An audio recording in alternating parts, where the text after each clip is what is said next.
안녕하세요. 오늘도 사연살롱을 찾아주셔서 감사합니다. 저는 8년차 프리랜서 일러스트레이터로 일하고 있는 30대 여자입니다. 처음 이 업계에 발을 들였을 때 운 좋게 캐릭터 디자인과 일러스트를 담당했던 게임이 대박이 나면서 첫 시작부터 성공적으로 제 이름을 알리게 되었어요. 많은 분들께서 제가 디자인한 캐릭터를 사랑해 주셨고 제가 가진 일러스트의 감성을 사랑해 주신 덕분에 각종 게임 회사의 일러스트는 물론이고 표지 디자인, 콜라보 전시회 등 일이 물밀듯이 쏟아지게 되었죠. 그래서 솔직히 말하면 20대 중반쯤부터 저는 제 나이 또래의 친구들에 비해 훨씬 수입이 좋았던 편이었어요. 하지만 프리랜서 생활이 오래되었다 보니 그만큼 밖에서 사람을 만날 기회는 적었죠. 간간히 연애를 하기는 했지만 너무 다른 생활 패턴이라든가 성격적 차이 등으로 오래 연애를 지속하지 못했어요. 처음에는 특이한 일을 하는 제게 호기심이 있어서 다가왔다가 흥미가 떨어지면 금방 식는 시기였죠. 그러다 남편을 만났어요. 연애에 적극적인 성격은 아니었지만 언젠가는 좋은 사람을 만나 결혼하고 예쁜 아이를 갖고 싶다는 생각은 늘 하고 있었어요. 감정 기복이 없는 평온한 성격에 제가 하는 일의 특성을 이해하고 존중해주는 사람이면 좋겠다 싶었죠. 30대가 되니 주변 친구들이 하나둘 결혼을 하고 혼자가 된 기분이 들더라고요. 그때 한 친구가 지인의 지인 소개로 남편을 소개해줬어요. 너도 맨날 그림만 그리지 말고 오랜만에 한번 만나봐. 네가 좋아하는 감정 기복 없는 스타일이라고 하더라. 소개를 선호하는 성격은 아니었지만 더 늦었다가는 기회가 영영 없겠다는 생각에 만나봤어요. 그런데 친구의 말대로 정말 감정 기복 없이 평온하고 차분한 사람이더라고요. 일러스트레이터라고 들었어요. 너무 멋진 직업이네요. 좋아하는 일을 하면서 돈을 벌 수 있다니 정말 꿈 같을 것 같아요. 혼자서 일한다니 쉬운 일이 아닐 텐데 참 고충도 많을 것 같네요. 존경스러워요. 그 말이 참 인상 깊었어요. 남들은 집에서 그림 그리며 돈 번다고 하면 다들 쉬운 일을 한다, 편하게 돈 번다고들 생각하던데 이 사람은 달랐어요. 제가 하는 일의 어려움을 충분히 공감해줬고 대단하다고 치켜 세워줬죠. 언젠가 꼭 만나고 싶다고 생각했던 이상형과 부합하는 사람이었어요. 몇 번 만나보니 오가는 대화 속에 서로에게 관심과 호감이 생겼고 그렇게 연애를 시작하게 됐어요. 평범한 직장인인 남편과는 생활 패턴이 맞지 않아 자주 만나지 못했지만 제가 하는 일 특성상 많은 시간을 작업에 쏟아야 했기 때문에 문제는 없었어요. 만나고 싶은데 왜 이렇게 시간이 없냐는 둥, 왜 이리 늦게 일어나냐는 둥, 제 상황에 대해 투덜거리고 이해해주지 않았던 다른 남자들과는 달랐죠. 그래서인지 연애가 오래 이어졌어요. 무난한 연애의 끝의 결말은 역시나 결혼이었죠. 연애와 결혼은 다른 영역이라 꽤나 걱정을 했는데 결혼 이야기가 오가면서 만나게 된 예비 시댁 식구들의 집안 분위기는 생각보다 괜찮았어요. 가족끼리 사이도 돈독해 보였고 이렇다 할 불화도 없어 보이더라고요. 무엇보다 좋았던 건 식사하면서 나온 육아 관련 이야기 부분이었어요. 결혼하면 아이는 가질 생각이니? 요즘 하도 안 가진다는 부부들이 많아서. 네, 아이 생각은 있어요. 신혼 1년 정도 보내고 갖기로 이야기했어요. 어머 그래? 잘 됐네. 그러면 지금 하는 일은 어떡하니? 프리랜서면 육아휴직이 없어서 일이 한번 끊기면 좀 힘들지 않니? 네, 그래서 아이 낳으면 최대한 빨리 복직해 보려고요. 육아하면서도 제 일을 놓을 생각은 없거든요. 솔직히 그 말을 하는데 저도 모르게 좀 긴장이 됐어요. 주변 친구들은 하나같이 잘 다니던 직장도 아이를 낳고 이제 애도 낳았으니 일을 그만둬라. 아무리 시대가 바뀌었어도 아이는 엄마 손에 커야 한다. 같은 압박을 못 이겨 결국 다들 직장을 그만뒀거든요. 그런데 저희 시부모님은 달랐어요. 그 말을 들으시더니 불편한 기색 하나도 없이 편안하게 웃어주시더라고요. 어머 그래? 나는 이렇게 자기 일하는 여자가 보기 좋더라. 나 때는 일을 하고 싶어도 못했잖아. 참 멋있다 우리 며느리. 그러게, 게다가 자기가 좋아하는 일하고 사는 게 어디 쉬운 일이야? 존중해줘야지. 그러니까 나도 이 사람이 이렇게 주체적으로 하고 싶은 일 하면서 사는 모습이 멋있어서 반했다니까? 다소 갈등이 생길 수 있는 발언임에도 시댁 식구들은 물론이고 남편까지 제 편을 들어주니 참 고맙더라고요. 친구들을 만나 이야기를 하니 친구들은 다들 그런 시댁 없다며 부러워했죠. 와, 진짜? 요즘 아무리 세상 변했다고 해도 시자 붙은 인간들은 안 변할 줄 알았는데. 우리 시부모님은 애 생기자마자 일 그만두라고 얼마나 난리였는지 애 떨어질 뻔했다니까? 홀몸도 아닌 여자가 무슨 직장이냐. 뱃속에 있는 애가 스트레스 그대로 다 받는다.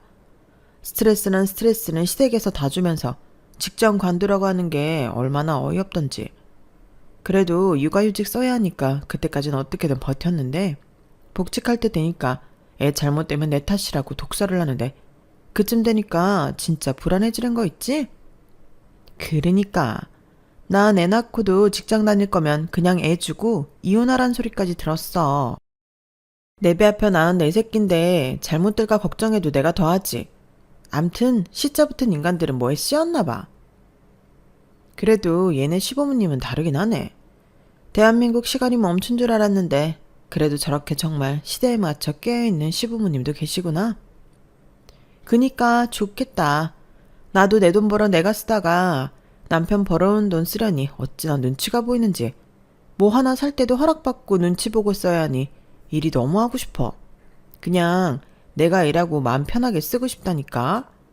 일이랑 아이 둘 다 안 놓친 여자들이 너무 존경스럽기도 하고. 친구들의 푸념을 들으면서 마음속으로 조용히 감사하게 됐어요. 결혼식까지는 참 이런 시댁을 만난 것도 내 복인가 보다 싶을 만큼 그 어떤 트러블이나 잡음 없이 흘러갔죠. 신혼 때까지만 해도 참 좋았어요. 늘 저를 존중해주고 배려해주는 시댁 덕에 명절이나 가족 행사가 피곤하거나 부담스럽지 않았거든요. 그런데 이 모든 건 임신을 하면서 달라졌어요. 정확히 말하면 임신이라기보단 제가 일을 그만두면서 시작되었죠. 임신 초기엔 모두의 축복 속에 행복한 나날을 보냈어요. 우리 부부 사이에 태어난 아기가 어떤 얼굴일까? 이 아이는 어떻게 클까? 성별은 아들일까 딸일까 생각하면서 임신 후 조금씩 달라지는 몸의 변화에도 버틸만 했어요. 하지만 임신 중기쯤 되니 도저히 그런 행복한 상상만으로는 버틸 수가 없더라고요. 오래 앉아서 눈과 손목을 많이 쓰는 일을 하다 보니 점점 피로도와 통증이 쌓여갔고 더 이상은 일을 하면 안 되겠다는 생각이 드는 시점까지 왔죠. 여보, 나 이번 달까지 마무리 작업하고 일은 더 이상 못할 것 같아. 담당자하고 이야기했어. 뭐? 일은 관둔다고? 손목도 아프고 오래 앉아 있으려니 허리도 어깨도 너무 아파. 피곤한 것도 심하고 무리하면 안 좋을 것 같아서. 근데 당신 일 그만둬도 괜찮은 거야? 프리랜서인데 남들처럼 육아휴직으로 돈을 받을 수 있는 것도 아니고 일이 뚝 끊겨버리는 거잖아.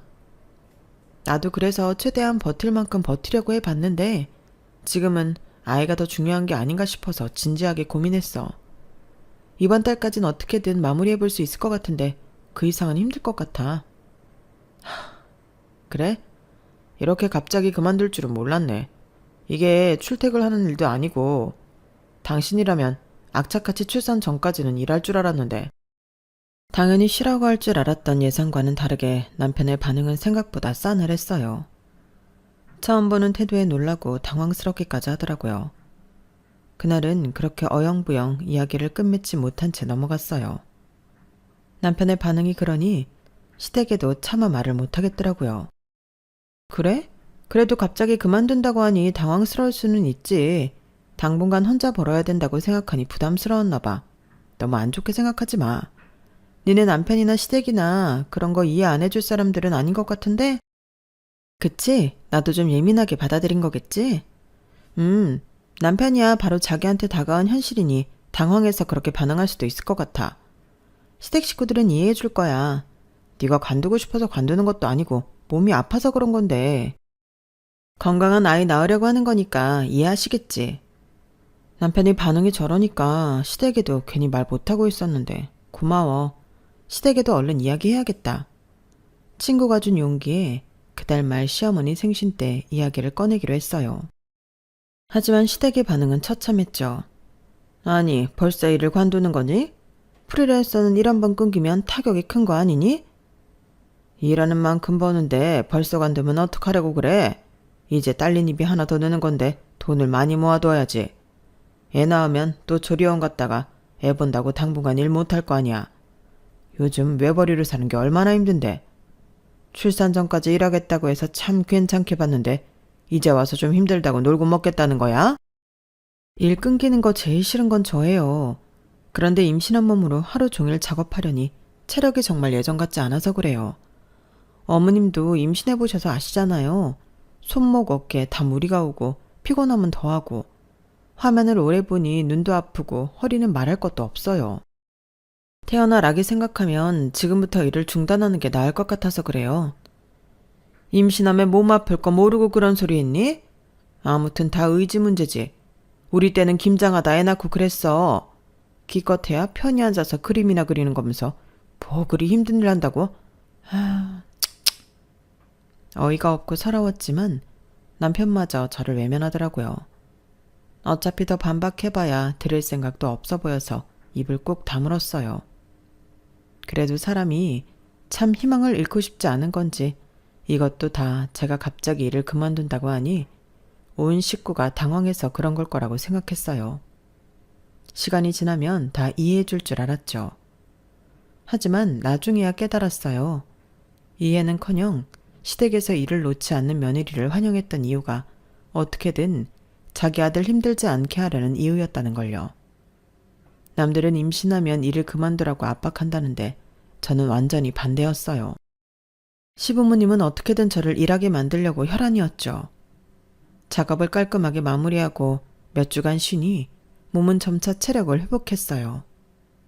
못 자던 잠도 푹 자고 음식도 직접 만들어서 건강하게 먹고 가벼운 산책을 하고 요가원도 끊어서 몸을 풀어주니 살 것 같더라고요. 그런데 어느 날 갑자기 시부모님께서 연락도 없이 찾아오시더라고요. 두 분 다 양손 가득 커다란 박스를 들고서요. 처음엔 제가 임산부다 보니 제 몸을 위해 이것저것 챙겨주신 줄로만 알고 감동했어요. 하지만 박스를 열자마자 그런 기대는 산산조각 났죠. 어머, 어머님, 아버님, 이게 뭐예요? 화장품?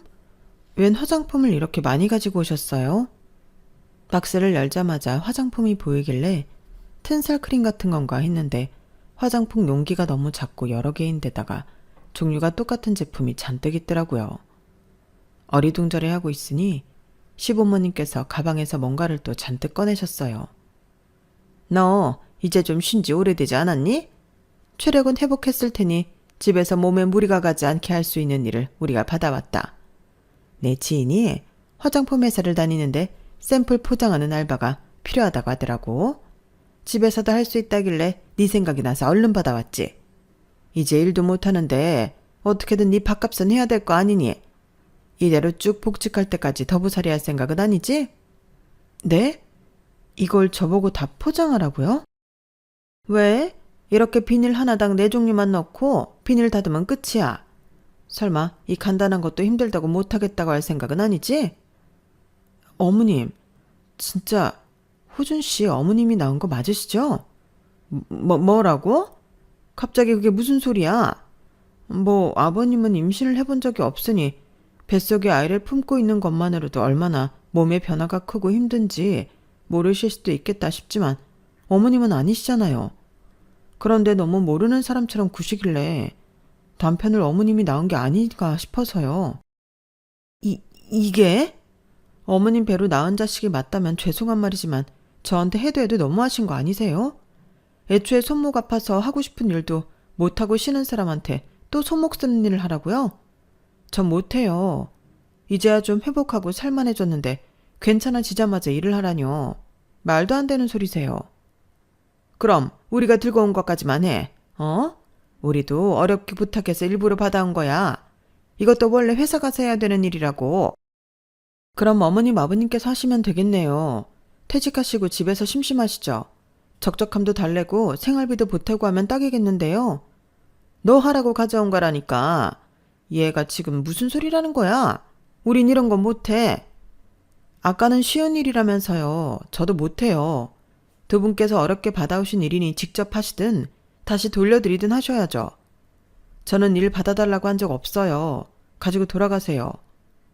저는 박스를 들어 집 밖에 내놨고 어머님 아버님은 어이없다는 듯 들릴 듯 맞듯한 목소리로 제 욕을 하며 나가셨어요. 이런 일을 겪고 나니 저도 더 강해져야겠다는 생각이 들더라고요. 아니나 다를까 시댁의 횡포는 그때부터 시작이었어요. 몸이 어느 정도 회복되고 나서 친구들에게 연락이 오기 시작했어요. 서윤아, 너 일 그만뒀다면서? 그럼 아기 나오기 전에 좀 만나자. 너 일할 땐 일 바쁘다고 잘 못 만났는데 아기 나오면 또 육아하느라고 못 만날 거 아냐. 어머, 난 너무 좋지. 나도 니네 너무 보고 싶다. 나도 하루 종일 일 없이 집에만 있으니 적적해. 임신한 저를 신경 써서 친구들이 저희 집 앞까지 와줬어요. 동네에서 제일 크고 분위기 좋은 브런치 카페에서 같이 점심을 먹고 차를 한 잔씩 마시며 수다를 떠니 알게 모르게 속에 쌓였던 스트레스가 확 풀리더라고요. 게다가 친구들이 임신을 축하한다며 선물도 사들고 오고 몸 걱정도 많이 해줘서 정말 고맙고 감동이었죠. 얘들아, 와줘서 정말 고마워. 니네 덕분에 오늘 너무 즐거웠어. 고맙긴. 우리도 너 보니까 너무 좋다. 이제 자주 보자. 우리가 올게. 그래, 우리도 애들 어린이집 보내놓고 심심해. 이 시간에 딱 모이면 되겠다. 나야 너무 좋지. 맨날 와도 돼. 그렇게 일할 땐 자주 보지 못했던 친구들과 시간이 맞아 종종 같이 점심을 먹곤 했어요. 그런데 어느 날 시댁 식구들이 모인 단톡방에 갑자기 제 사진이 올라오더라고요. 친구들과 자주 갔던 동네 브런치 카페에서 친구들과 수다 떨고 있는 제 모습이었어요. 몸 안 좋다고 일도 쉰다더니 아주 즐거워 보인다? 너 집안일은 하니? 아이고, 살판 났네. 언제는 애 낳아도 일은 계속 할 거라더니 역시 사람 말을 고지고대로 믿으면 안 되는 거였는데 팔자 너무 좋아 보이네. 사진 올린 사람은 신우이였고 시부모님이 번갈아가며 답장을 했어요. 이걸 언제 찍으신 거예요? 아니, 근처에 미팅이 있어서 나왔다가 우연히 봤는데 즐거워 보여서 공유한 거야. 오해하지 마, 올케. 근데 솔직히 나도 좀 놀랐다. 올케 몸이 많이 안 좋다고 들었거든. 이 정도로 쌩쌩한 거면 혹시 부탁 하나만 해도 될까? 네? 무슨 부탁이요? 아니, 우리 미나 학예회가 있는데 나는 직장 때문에 시간을 못 빼게 생겼거든. 그런데 어머님 아버님께 부탁드릴 순 없으니까. 올케가 우리 중에 시간도 제일 많고 체력도 있으니까 좀 찍어줄 수 있어? 형님, 무슨 그런 심부름을 시키세요? 나도 우리 딸 학예회 하는 거 보고 싶은데 회사에서 눈치를 그렇게 주는데 어떡해, 응? 일 안 하는 올케가 좀 귀찮아도 한번 해줘. 올케한테도 조카잖아. 미나 귀여워하잖아. 신우이가 조카까지 걸고 넘어지는 바람에 더 이상 거절하기가 힘들더라고요. 엄마가 못 오는 학예회를 홀로 보내야 하는 조카가 눈에 밟혀서 결국 조카 학예회는 가게 됐어요. 신우이의 의도는 짜증났지만 결과적으로는 좋은 시간을 보냈어요. 조카는 절 보고 너무 반가워하며 좋아했고 조카의 재롱을 막상 보고 나니 저도 기분이 좋아졌거든요.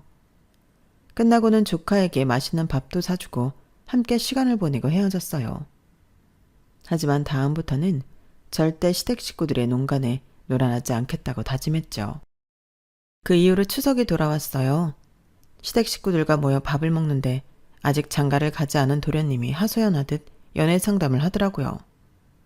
아, 누나도 형도 다 결혼했는데 나만 결혼 못해가지고 나도 좋은 여자 만나서 데리고 와야 하는데. 야, 이상한 여자 만나서 평생 등골 빼먹히고 사는 것보다는 혼자 사는 게 낫지. 요즘은 혼자 사는 남자들도 많다더라. 걱정 말어. 그러니까 요즘은 여자애들도 어찌나 불려시 같은 애들이 많은지 결혼할 때랑 하고 나서랑 말이 다르다니까. 그래, 공부 많이 하고 능력 있는 여자 만나도 임신하고 몸 아프다고 다 관둬버리면 아무짝에도 쓸모없지. 여자 말 너무 다 믿지 말아라. 자기 힘들면 하고 싶은 대로 하는 기분파들이 대부분이니까. 어머님, 아버님, 그거 지금 다 저 들으라고 하는 말씀이세요? 딱히 그런 건 아니었는데 왜 찔리냐? 찔리면 언제든 다시 일 시작하면 되지. 뭐가 문제야? 그래, 네가 억울할 게 뭐 있다고 그런 표정을 짓니? 지금 혼자서 힘겹게 생계 담당하는 네 남편이 더 억울하지 않겠어?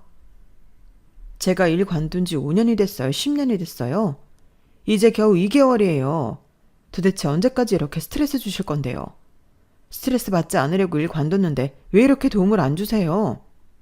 그래? 이러나 저러나 스트레스 받으면 차라리 일하면서 스트레스 받는 게 낫지 않겠니? 시부모님은 정말 말이 조금도 통하지 않는 분들이었어요. 결혼 초 제 직업을 존중하던 모습이 이렇게 독이 되어 돌아올 줄은 정말 상상도 못했죠. 어느샌가부터 저는 시댁에 가면 입을 아예 다물게 되더라고요. 말을 섞어봤자 스트레스가 더 심해질 뿐이었고 뱃속에 있는 아이도 생각을 했어야 했으니까요. 그래도 버틸 수 있었던 건 주변 친구들과 친정 식구들의 따뜻한 애정과 관심 덕분이었어요. 임신 후기로 갈수록 뭘 먹어도 속이 메스껍고 힘이 나지 않았는데 그래도 이상하게 고기는 잘 들어가더라고요.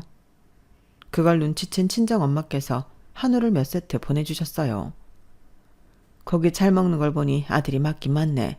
많이 먹고 몸 관리 잘해라. 엄마, 아빠, 이렇게 많이 보내주시면 어떡해요. 반 나눠서 엄마, 아빠 가져가세요. 저 이렇게 많이 다 못 먹어요. 아우, 먹어. 아기 나오면 너나 이서방이나 힘쓸 일 많아. 많이 먹어둬야 힘내서 아이도 키우지. 부모님께 몇 팩 돌려보내드리려고 했지만 부모님은 끝내 거절하셨어요. 정말 질 좋은 고기로 사다 주셔서인지 더부룩한 와중에도 맛있어서 잘 들어가더라고요. 사다 주신 고기만 구워 먹어도 막달까지 충분히 끼니 해결이 가능하겠다 싶을 정도였어요. 하루는 친구들이 출산 전 마지막이 될 것 같으니 꼭 보자고 해서 주말에 남편을 집에 두고 외출했다가 돌아오는 길이었어요. 친구들이 출산 잘하고 돌아오라며 준비해준 케이크도 자르고 즐거운 시간을 보내다 와서 기분이 정말 좋은 상태였죠. 그런데 현관을 열었더니 집안이 온통 고기 굽는 냄새로 가득하더군요. 게다가 거실에는 큰 상이 펼쳐져 있고 언제부터 와 있었는지 시댁 식구들이 모여 있었어요. 왔어? 재밌었어? 고기를 굽고 있던 남편이 태연하게 저를 부르더군요. 한쪽 구석에는 저희 부모님이 선물한 한우팩들이 다 뜯겨서 불판 위에 구워지고 있었어요. 시댁 식구들은 벌써 몇 판을 구워 먹은 건지 배를 두들기면서 벽에 등을 기대고 반쯤 누워있더군요. 아유, 이거 참 고기가 진짜 좋은 고기네. 엄청 비싼 건가? 태어나서 먹어본 고기 중에 제일 맛있는데? 그러니까 아주 입에서 살살 녹네. 미나야, 얼른 하나 더 먹어. 이런 고기는 사서 먹으려면 못 먹어. 지금 다들 뭐 하세요? 준호가 집에 특불 한우 잔뜩 선물 들어왔다고 다들 와서 나눠 먹자고 해서 없던 시간도 쪼개서 왔지? 당신이 그랬다고? 우리 둘이서 저 많은 걸 어떻게 다 먹어? 이왕 좋은 고기 들어왔는데 다 같이 나눠 먹는 게 좋지. 그 다 같이에 시댁 식구들만 있어? 이럴 거였음 우리 부모님도 챙겼어야지. 당신 부모님은 당신이 챙겼어야지. 당신이 굳이 안 챙기길래 나도 가만히 있었던 건데? 그리고 어차피 나눠 먹을 건데 무슨 당신 식구 내 식구를 가려. 지금 그게 온 식구 다 불러서 내 몫으로 선물 받은 고기 나눠 먹은 당신이 할 소리야? 남은 건 있기나 하니? 어이가 없어 냉장고를 열어보니 제 몫으로 남은 건 한 팩도 없었어요. 어제 우리 한 팩 구워 먹었잖아. 한 팩 먹었으면 됐지. 뭘 얼마나 더 먹게? 됐어. 당신 나와봐. 어머님, 이거 저 먹으라고 친정에서 보내주신 거였어요. 요즘 고기 말고는 들어가는 게 없어서 친정에서 걱정하면서 보내주신 거예요. 어머, 그래? 몰랐네. 그럼 우리가 다음에 삼겹살 사올게. 요즘 마트 거도 맛있어. 웃으며 말하는 그 뻔뻔함에 순간 피가 거꾸로 솟는 느낌이 들더군요. 좋은 고기는 다 같이 먹는다면서 정작 제 몫은 한 점도 안 남기셨네요. 어떻게 다른 것도 아니고 임산부 먹을 걸 뺏어 드세요? 먹을 거 그렇게 없으세요? 예, 넌 무슨 말을 그렇게 하니? 우리가 일부러 그랬어? 준호가 와서 가족들 좋은 고기 한 점이라도 더 먹어보라고 불러서 온 건데 왜 네가 초를 쳐? 왠지 몰라서 물으세요? 저희 친정 부모님이 제 몸 생각해서 보내주신 고기라고요. 아, 그놈의 고기.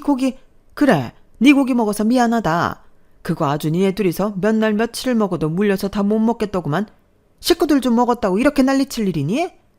너 고기만 들어간다는 것도 거짓말이지. 그냥 고기 얻어내려고 한 소리 아니야? 이렇게 고기에 집착하는 걸 보면. 제가 지금 뭐 고기에 집착해서 그러는 것 같으세요? 어머님, 아버님, 형님이랑 그리고 도련님까지 온 식구가 임산부라고 저한테 뭐라도 배려해준 거 하나라도 있으세요? 그러진 못할 망정 제 부모님이 선물 보낼 마음까지 헛되게 하지 말으셨어야죠. 아, 그래, 미안하다. 응? 다시는 네 고기 안 먹을게. 네 선물도 안 건들게. 됐니? 내가 무서워서 며느리 집 또 오겠나? 네, 여기 아드님 집 아니고 며느리 집이다 생각하고 당분간 오지 말아주세요. 어머님, 아버님 때문에 안 받아도 될 스트레스까지 받다 보니 뱃속 아기도 이런 집은 좀 아닌 것 같다 하고 도망칠까봐 두려워요. 뭐? 얘가 지금 말 다 했어? 여보, 그만해. 임산부잖아. 예민할 만도 하지. 우린 그럼 이만 가보마. 갑자기 방문하니 싫을 만도 하지. 고기는 맛있게 잘 먹었다. 이만 가보마. 네, 나가는 길은 이쪽이세요. 시부모님과 실랑이를 벌이고 있는 와중에도 형님이 고기 한 점이라도 조카에게 더 먹이라고 엉덩이를 안 떼고 있는 모습이 얄미워 칠이 나가는 문을 가리켜줬어요. 그랬더니 형님의 얼굴이 울그락불그락 하더군요. 시부모님과 시누이, 시동생을 거의 내쫓듯 쫓아내고 나서야 숨통이 트이더라고요. 시댁 식구들의 분에 찬 얼굴들이 생각나면서 다시는 이 집에 발도 못 들게 해야겠다 싶었어요. 남편에게도 신신당부해 놓았고 앞으로의 모든 연락은 남편을 통해 받기로 했어요. 그러고 나니 확실히 스트레스는 일시적으로 줄었지만 영 제 편이 아닌 것 같은 남편에 대한 의심과 실망으로 힘든 건 여전했어요. 이렇게나 저보다는 시댁이 먼저인 것 같은 사람을 믿고 이 가정을 지속하는 게 맞는지 심각하게 고민이 들었거든요. 아이를 뱃속에 품어보신 분들은 아시겠지만 임신 전이면 몰라도 이 사람이 아이를 가졌다고 생각하니 남편에게서 돌아서는 것도 생각보다 쉽지 않더라고요. 임신만 아니었으면 진작에 돌아서고 각자 갈 길 갔을 사람인데 앞으로 태어날 아이 아빠라 생각하니 이렇게 홧김에 저랑 안 맞는다는 이유만으로 바로 헤어지기가 어려웠어요. 그래서 하루는 아이의 마음을 먹고 남편과 진지한 대화를 시도했어요. 남편이 제발 이제라도 정신 차리고 저와 이 아이를 위해 살아가길 바라면서요. 여보, 이제 나 임신 8개월 차야. 조금 있으면 아이 엄마가 돼. 당신도 마찬가지고. 그런데 아직도 이 집에선 나를 돈 벌어오는 기계로 본다는 게 느껴지고 그 스트레스가 너무 커서 아이한테도 영향을 끼칠까봐 걱정돼. 여보, 엄마도 그냥 당신 걱정돼서 그런 거야. 아기 낳으면 돈도 많이 들어가고 당신이 그렇게 하고 싶어하는 일도 못하게 되니까 좀 이해해주면 안 돼? 이해? 내가 지금까지 당신 식구들 이해 안 했다고 생각해? 나도 지금까지 이해만 했어. 내가 수입이 더 많다는 이유로 신혼집도 내가 사고 대출도 내가 갚고 생활비도 내 월급에서 쓰면서. 그런데도 당신은 여전히 당신 가족 편만 드는구나. 그런 게 아니라 내가 왜 편을 든다고 생각해?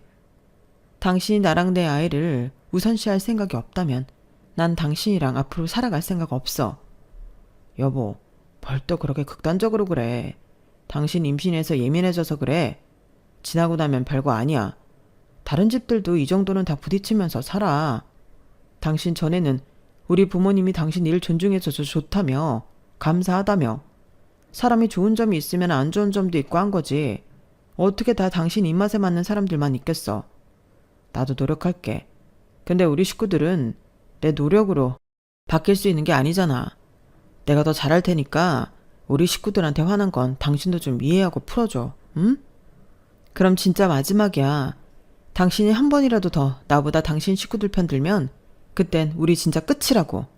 알겠어. 저는 그때 우리가 꽤 진지한 대화를 나눴다고 생각했어요. 남편도 제가 한 이야기를 진심으로 받아들이길 바랬고 그랬다고 믿었죠. 그런데 그건 제 착각이었어요. 어버이날 시댁을 방문했을 때였어요. 남편 말대로 저도 지나고 보니 시댁에 너무 화만 낸 건가 싶은 생각이 들어 앞으로 태어날 아이를 생각해서라도 시댁과 관계를 원만하게 바꾸기 위해 노력해야겠다고 생각했어요. 그래서 시부모님을 위해 고급 화과자 선물 세트에 레스토랑 식권 그리고 용돈까지 선물을 두둑히 챙겨갔어요. 하지만 시어머니는 선물을 보시더니 새침하게 말하더군요. 뭘 이렇게 무리해서 잔뜩 준비했니? 고기나 좀 눈치 안 보고 실컷 먹게 해주지. 이제 와서 이런다고 뭐 우리 기분이 풀릴 것 같니? 어머님, 아직도 그때 일로 화나 계세요? 그땐 죄송했어요. 친정 부모님께서 특별히 신경 써주신 건데 남편이 저한테 따로 이야기도 안 해주고 시댁 식구들과 다 먹고 있으니 조금 묵했던 것 같아요. 됐다. 그런 얘기가 지금 와서 다 무슨 소용이니? 어머님은 방 안으로 들어가서 주섬주섬 뭔가를 꺼내오시더라고요. 어머님 손에 들려있던 건 근처 고깃집 서빙 알바를 구하는 전단지였어요. 어머님은 전단지를 테이블 위에 척 내려놓더니 말씀하셨죠. 선물은 됐고 이거나 해. 집에서 놀고 먹지 말고. 그렇게 좋아하는 고깃집에서 일하는 건데 어때? 이게 우리한테 주는 제일 좋은 선물 아니겠니? 그 말을 듣는 순간 정말 머리가 띵해지더군요. 몇 번을 같은 주제로 싸움을 반복해도 이건 내가 스스로 끝내지 않는 이상 안 되겠구나 하는 생각이 들었어요. 어머님, 일은 제가 안 한다고 몇 번이나 말씀드렸잖아요. 어떻게든 제가 임신하고도 일하는 꼴을 봐야 속이 시원하시겠어요? 왜? 너도 좋아하는 고깃집에서 용돈도 벌고 하면 좋지 않니? 언제까지 남편 돈으로 살 거야? 그것도 마음 불편하다 너? 그래도 혹시나 남편이라면 이제는 다른 반응을 하지 않을까 기대했던 것 같아요. 그동안 나눠온 진지한 이야기와 부탁들이 있으니까요. 하지만 남편은 내심 같은 생각이었는지 웃음기 가득한 얼굴로 말하더군요. 아, 그러네. 우리 와이프가 고기를 워낙 좋아하니까 엄마 말이 틀린 건 아니긴 하지. 그 말을 듣는데 온몸에 피가 차갑게 식었어요. 남편에게는 이제 더 이상 어떤 기회도 안 줘도 되겠구나 싶었죠. 그 말 진심이지? 지금 당신이 웃은 것도 후회 안 할 자신 있는 거지? 응? 그게 무슨 말이야? 남편은 어리둥절한 얼굴로 고개를 갸웃했지만 굳이 덧붙여 설명해 줄 필요는 못 느꼈어요. 저는 그날 막다지껄한 시댁 분위기 속에서 혼자 침묵을 지켰어요. 그리고는 만삭에 가까워져가는 배를 쓰다듬었죠. 그 뒤로는 시댁에 아예 가지 않았어요. 그리고 2달 뒤 출산 예정일에 맞춰 건강한 아이가 태어났고 전 그 아이를 품에 안으며 다짐했어요. 이 아이는 저 혼자의 힘으로 키우겠다고요. 조리원 퇴소 당일 미리 준비해둔 짐을 들고 친정으로 향했어요. 남편에게는 단 한 통의 문자만을 남겼죠. 당신이 전혀 날 보호할 생각 없이 웃던 그날 나도 당신을 버릴 준비를 시작했어. 이 집은 4명이니까 빠른 시간 내로 비워줘. 하루아침에 저와 아이를 잃은 남편은 수십 통의 전화를 걸어왔고 시부모님께서도 저는 물론이고 저희 부모님께까지 전화를 하더군요. 하지만 자초지종을 알게 된 친정에서도 시댁의 연락을 차갑게 거절하셨어요. 나 혼자 이 모든 걸 감당해 왔더니 너무 가슴이 아프구나. 이제라도 집에 왔으니 됐다. 네가 다시 일할 수 있을 때까지 정우는 우리한테 맡기렴. 그래, 네가 경제력이 있을 때는 그렇게 극진히 대접해주더니 아이 낳자고 일 관둔 걸로 사람을 하루아침에 그렇게 취급할 줄 누가 알았겠냐. 나도 그런 집인 줄 알았다면 우리 귀한 딸 시집 안 보냈다. 이런 결정 내리기 쉽지 않았을 텐데. 잘했다. 뭐가 걱정이니? 아직 엄마 아빠가 네 곁에 있는데. 그날 느꼈어요. 정말 피가 물보다 진하다는 말이 괜히 있는 게 아니란 걸. 결혼이라는 서약만으로도 저에게 든든한 버팀목이자 동반자가 되어줄 줄 알았던 남편은 결국 결정적인 순간에는 늘 시댁 편이었어요. 결혼을 하고 나서는 친정에 기대면 안 된다는 생각에 힘든 일이 생겨도 꾹 참고 털어놓지 않았던 친정 부모님은 오히려 가장 어렵고 힘든 순간에 가장 큰 힘이 되어주시더라고요. 부모님께 참 죄송하고 감사한 마음이 들면서 또 한편으로는 다행이라는 생각이 들었어요. 부모님이 아니었다면 이렇게 자신을 위한 결정을 내릴 수 없었을 것 같았거든요. 제가 겪은 모든 일을 알게 된 친정 부모님께서는 남편을 압박해 이혼 서류를 작성하게 했고 오랜 시간 후 남편이 끝내 이혼 서류를 작성해서 보내주자마자 저는 바로 이혼을 했어요. 그 사실을 뒤늦게 알게 된 시댁에서 난리를 쳤지만 이미 늦었죠. 저는 남편에게 충분한 시간을 줬지만 남편은 이런저런 핑계를 대며 집을 나가지 않더라고요. 이 집에 있으면 언젠가 당신이 돌아올 것 같다느니 이상한 소리를 하길래 그냥 집을 팔려고 내놔버렸어요. 제가 아닌 다른 집주인이 생기자 별 수 없이 나가게 됐죠. 지금은 그 집을 판 돈으로 새 집을 샀고 친정 부모님을 모시고 와서 같이 살고 있어요. 그런데 정말 신기하게도 1년 사이에 남편과 살던 옛집은 집값이 똑 떨어진 데 비해 새로 이사 온 집은 집값이 많이 올랐어요. 그때 집을 내놓은 게 신의 한 수였죠. 아이는 그동안 제 손으로 직접 키웠고 이제는 다시 슬슬 복직 준비를 하려고 해요. 마침 예전에 디자인했던 제 캐릭터가 추억의 게임들이 회자되면서 다시 인기를 얻어 작업 제안이 들어오기 시작했거든요. 친정 부모님과 함께 살고 있으니 아이를 봐주실 수 있어 크게 걱정할 것도 없었죠. 이혼을 하기 전엔 걱정이 정말 많았는데 막상 하고 나니 일이 잘 풀리는 것 같아요. 이 결혼으로 하나 얻은 게 있다면 나를 사람답게 대하지 않는 것에서 애써 머물 이유도 버텨야 할 이유도 없다는 걸 몸소 깨달았다는 점이에요. 이제 저는 다시 제 인생을 새롭게 그려나가고 있어요. 그리고 제 품에 있는 이 작은 아이에게 세상에서 가장 단단한 사랑만을 가르쳐 줄 거예요. 제 이야기는 여기까지입니다. 들어주셔서 감사드리고요. 저를 응원해 주세요. 항상 건강하시고 행복하시고요. 여러분, 사연 댓글에 응원과 현명한 조언 부탁드려요. 좋아요와 구독은 저에게 큰 힘이 됩니다. 오늘도 좋은 일 가득하세요.